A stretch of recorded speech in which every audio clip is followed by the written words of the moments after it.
أعوذ بالله من الشيطان الرجيم بسم الله الرحمن الرحيم ليس عليك هداهم ولكن الله يهدي من يشاء وما تنفقوا من خير فلأنفسكم وما تنفقون إلا ابتغاء وجه الله وما تنفقوا من خير يوفى إليكم وأنتم لا تظلمون۔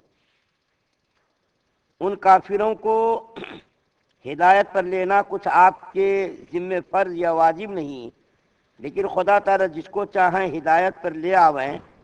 اور اے مسلمانوں، جو کچھ تم خرچ کرتے ہو اپنے فائدے کی غرض سے کرتے ہو، اور تم کسی غرض سے خرچ نہیں کرتے بجز رضائے جوئی ذات پاک حق تعالیٰ کے، اور نیز جو کچھ مال خرچ کر رہے ہو یہ سب یعنی اس کا ثواب پورا تم کو مل جاوے گا، اور تمہارے لیے اس میں ذرہ برابر کمی نہیں کی جاوے گی۔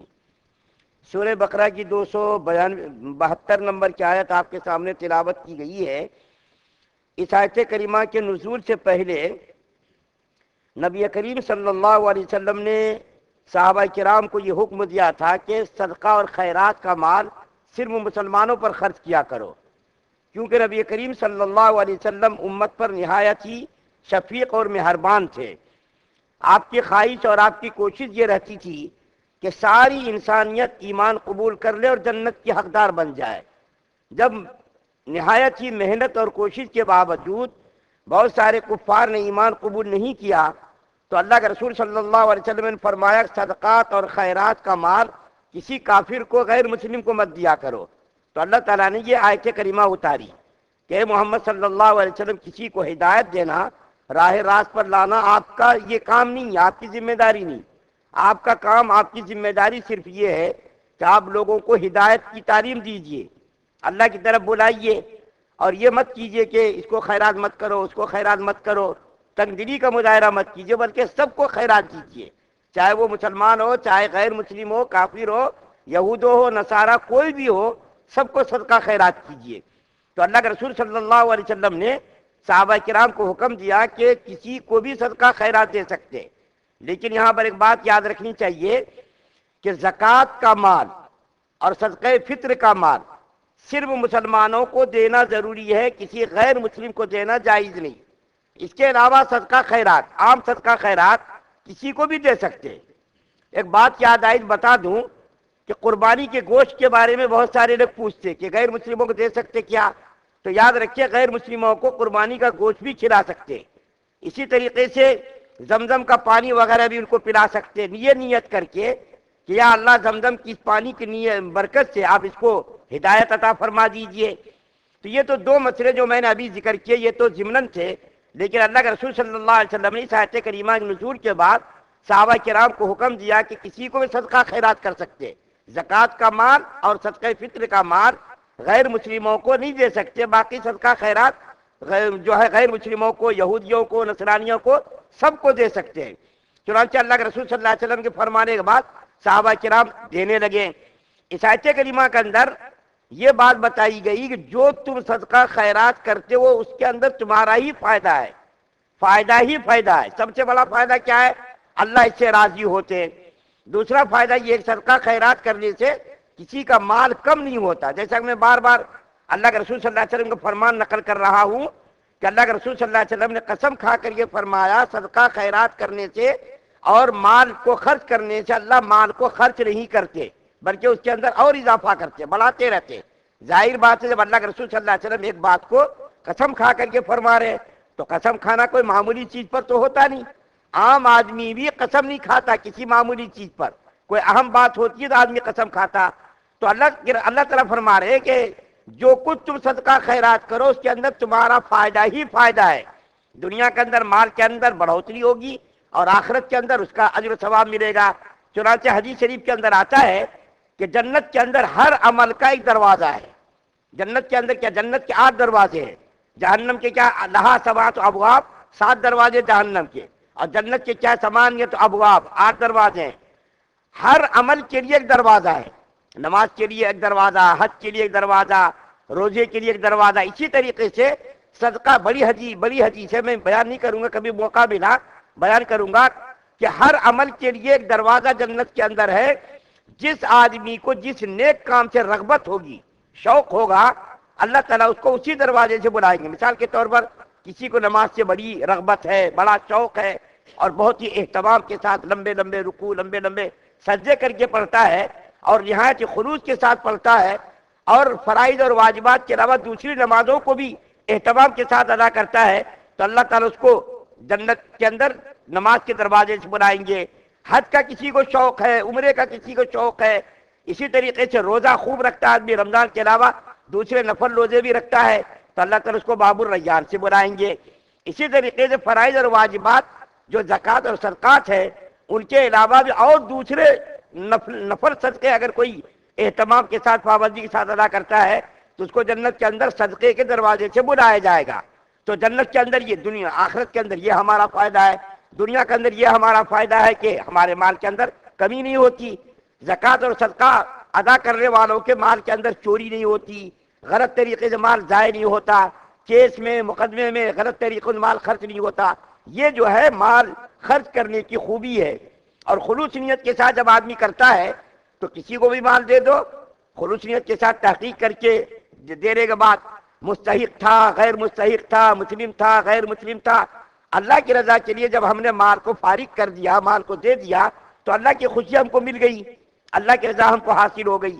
ایک حدیث میں بیان کر کے آپ کے سامنے بات کو ختم کروں گا. بنی اسرائیل کے اندر ایک آدمی نے، دیکھیں خلوص کی برکت، خلوص کے اندر کتنی برکت ہوتی. اللہ کے رسول صلی اللہ علیہ وسلم نے فرمایا کہ بنی اسرائیل کے اندر ایک آدمی تھا، اس نے ایک مرتبہ نیت کی کہ میں آج رات کو چھپ کر میں صدقہ کروں گا. چنانچہ یہ بیچارہ مال لے کر کے نکلا، اور اس نے جو ہے کسی زانیہ عورت کو اپنے صدقے کا مال دے دیا. صبح جو ہے محلے میں ذکر ہوا، رے زانیہ عورت تھی، بدکار عورت تھی، کسی جو ہے اللہ کے بندے نے زانیہ عورت کو صدقہ خیرات کا مال دے دیا. اب اس آدمی نے کسی سے کہا نہیں کہ میں نے اس کو دیا، صرف اس کو معلوم ہے کہ میں نے دیا ہے، اللہ کو معلوم ہے، کسی تیسرے کو معلوم نہیں. تو اس کے بعد پھر اس نے سوچا کرے آج رات پھر میں صدقہ کروں گا. چنانچہ اس نے رات کو صدقہ کیا. صبح ذکر آیا کرے کسی چور کو کسی آدمی نے صدقہ کر دیا. چور کو صدقہ کرتے کیا، ایسا لوگوں میں ذکر ہونے لگا. یہ آدمی بیچارہ بہت پریشان ہوا کہ کل تو میرا مال ضائع ہو گیا، زانیہ عورت کو چلا گیا، اور آج کی رات میں نے جو صدقہ کیا وہ چور کو چلا گیا. پھر تیسرے دن اس نے ارادہ کیا کہ میں آج رات کو پھر صدقہ خیرات کروں گا. چنانچہ یہ رات کو مال لے کر کے نکلا تو کسی مالدار کو اس نے صدقہ دے دیا. پھر صبح ذکر چلنے لگا کہ ارے کسی مالدار آدمی کو کیا ضرورت ہے دینے کی، پہلے تو جو ہے چور کو دے دیا، پھر زانیہ کو دے دیا، اور اس کے بعد پھر جو مالدار آدمی کو دے دیا. یہ بیچارہ بہت پریشان ہوا، یا اللہ میرا مال تو بیکار چلا گیا، بدکار عورت کو چلا گیا، چور کو چلا گیا، اور اسی طریقے سے جو ہے مالدار آدمی کو جو مستحق نہیں تھا اس کو میرا مال چلا گیا. اب اس نے رات کو خواب دیکھا، دیکھیے خلوص نیت کی برکت. اس نے رات کو خواب دیکھا، فرشتہ کہہ رہا کہ تم پریشان مت ہو، تمہارے تینوں صدقات قبول ہو گئے، تمہارے تینوں صدقات قبول ہو گئے. ایک اور اس کے بعد حدیث جو واقعہ ہے وہ بیان کر کے میں نتیجہ بیان کرتا ہوں کہ اسی طریقے سے اور حضرت طاؤس رحمۃ اللہ علیہ فرماتے ہیں کہ ایک آدمی نے بنی اسرائیل میں ارادہ کیا، محلے سے باہر جو آدمی سب سے پہلے ملے گا میں اس کو صدقہ خیرات دوں گا. چنانچہ یہ نکلا، صبح نکلا تو جو سب سے پہلا آدمی ملا اس کو چور مل گیا. دوسرے دن پھر اس نے ارادہ کیا، زانیہ عورت مل گئی. تیسرے دن پھر اس نے ارادہ کیا تو مالدار آدمی مل گیا. تو یہ بہت پریشان ہوا، یا اللہ میرا مال تو بالکل غلط جگہ چلا گیا، چور کو چلا گیا، زانیہ کو چلا گیا، اور مالدار آدمی کو چلا گیا، میرا مال تو بیکار ہو گیا. تو دونوں واقعات میں یہی خواب دکھایا اللہ تعالیٰ نے.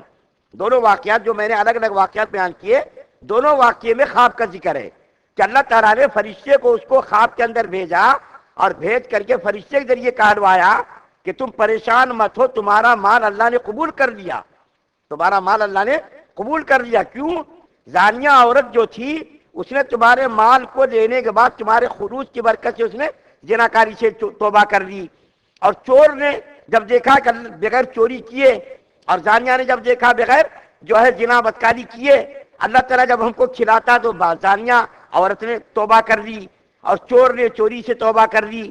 اور وہ مالدار آدمی جو نہایت ہی کنجوس تھا، نہایت ہی بخیل، مکھی چور جس کو کہتے، وہ آدمی کبھی کسی غریب کو نہیں دیتا تھا، کسی غریب آدمی کو خیرات صدقہ نہیں کرتا تھا. لیکن جب اس کو صدقے کا مال پہنچا تو اس کو بڑی غیرت آئی، بڑی شرم آئی، کرے میں تو خود جو ہے دینے کے لائق ہوں، اور میں دینے لائق ہوں اور مجھ کو لوگ صدقہ دے رہے ہیں، تو اس کو بڑی شرم آئی، حیا آئی، کرے ہم کو صدقہ کرنا چاہیے۔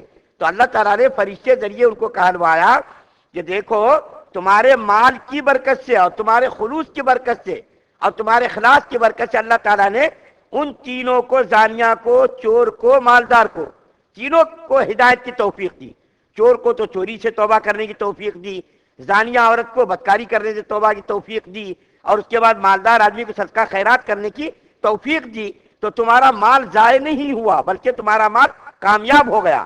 ان دونوں واقعات سے نتیجہ یہ نکلا کہ صدقہ خیرات خلوص کے ساتھ کرنا چاہیے۔ اور جب میرا مال غیر محل میں چلا گیا، یعنی ہم نے جو مال دیا وہ کسی اور کو چلا گیا جو مستحق نہیں تھا بلکہ غیر مستحق کو چلا گیا، تو وہاں پر اپنے کو سوچنا نہیں ہے ارے میرا مال ضائع ہو گیا، نہیں، اللہ تعالیٰ تو نیتوں کو دیکھتے ہیں۔ چنانچہ حدیث شریف کے اندر آتا ہے ان اللہ لا ينظر الى صورکم واموالکم ولکن قلوبکم ونیاتکم، کہ اللہ تعالیٰ صورتوں کو، شکلوں کو نہیں دیکھتے بلکہ تمہاری نیتوں کو دیکھتے، تمہارے خلوص کو دیکھتے۔ جب ہم نے صدقہ خیرات خلوص نیت کے ساتھ کر دیا اور وہ مال کسی اور محل میں پہنچ گیا تو فکر کرنے کی ضرورت نہیں، اللہ نے اس مال کو قبول کر لیا۔ رضا الہی کے لیے، رضا مولا کے لیے جب مال ہم نے آپ نے دے دیا تو وہ مال کہیں بھی پہنچ گیا، ہم نے تحقیق تو کر لی، تحقیق کر کے ہم نے مال دیا۔ جب تحقیق کرنے کے باوجود بھی وہ مال اچھی جگہ نہیں پہنچا بلکہ غیر مستحق کو پہنچ گیا، چور کو، لچوں کو، لفنگوں کو، یا کسی شرابی کو، یا کسی جواری کو، تو اللہ تعالیٰ نے تو نیت کو دیکھ لیا۔ ہماری نیت یہ تھی کسی غریب کی مدد کرنا، ہم نے مدد کرنے کی نیت سے وہ مال صدقہ خیرات کر دیا، اب وہ مال کہیں بھی پہنچ گیا، اللہ تعالیٰ کے وہ یہاں مال پہنچ گیا، اب اس کا اجر ہم کو مل گیا، جو کرنے والا اس کو اجر مل گیا، اب اس کو پریشان ہونے کی ضرورت نہیں ہے، سوچنے کی ضرورت نہیں ہے۔ تو اس آیت کریمہ کے اندر یہ مضمون بیان کیا گیا ہے۔ تو یہ کہ اللہ کے رسول صلی اللہ علیہ وسلم کو اللہ تعالیٰ نے فرمایا کہ دیکھیے آپ یہ سوچ کر کے صدقہ خیرات مت کرائیے کہ یہ مسلمان ہے وہ فلاں غیر مسلم، ایسا مت کیجیے، سب کو صدقہ خیرات کیجیے۔ اور دوسرا اس کے اندر یہ بات، دوسری بات یہ بتائی گئی کہ صدقہ خیرات کا بدلہ اجر ہم کو پہنچتا، اس کو بھی پہنچتا، اس کی مدد ہو جاتی، دنیا کے اندر اس کا بہت سارے اس کے جو بگڑے ہوئے کام تھے وہ کام بن گئے، لیکن آخرت کے اندر بھی ہم کو اس کا فائدہ ملے گا اور دنیا کے اندر بھی اس کا جو ہے اس کا فائدہ ملے گا۔ اللہ تعالیٰ سے دعا ہے کہ اللہ تعالیٰ ہم تمام مسلمانوں کو مکمل شریعت مطہرہ پر عمل پیرا ہونے کی توفیق عطا فرمائے۔ یا اللہ بہت سارے لوگ پریشان حال، ان کی پریشانیوں کو دور فرما دیجیے، بہت سارے لوگ بیمار ہیں، یا اللہ ان تمام کو شفا کاملہ نصیب فرما دیجیے۔ ساری امت مسلمہ پر رحم کا، کرم کا معاملہ فرمائیے، ساری امت مسلمہ کی عزت و آبرو کی حفاظت فرمائیے۔ یا اللہ جو لوگ قرضوں پریشان حال، ان کے قرضوں کا ادا کی شکلیں پیدا فرمائیے۔ سبحان اللہ و بحمدہ، سبحانک اللہم و بحمدک۔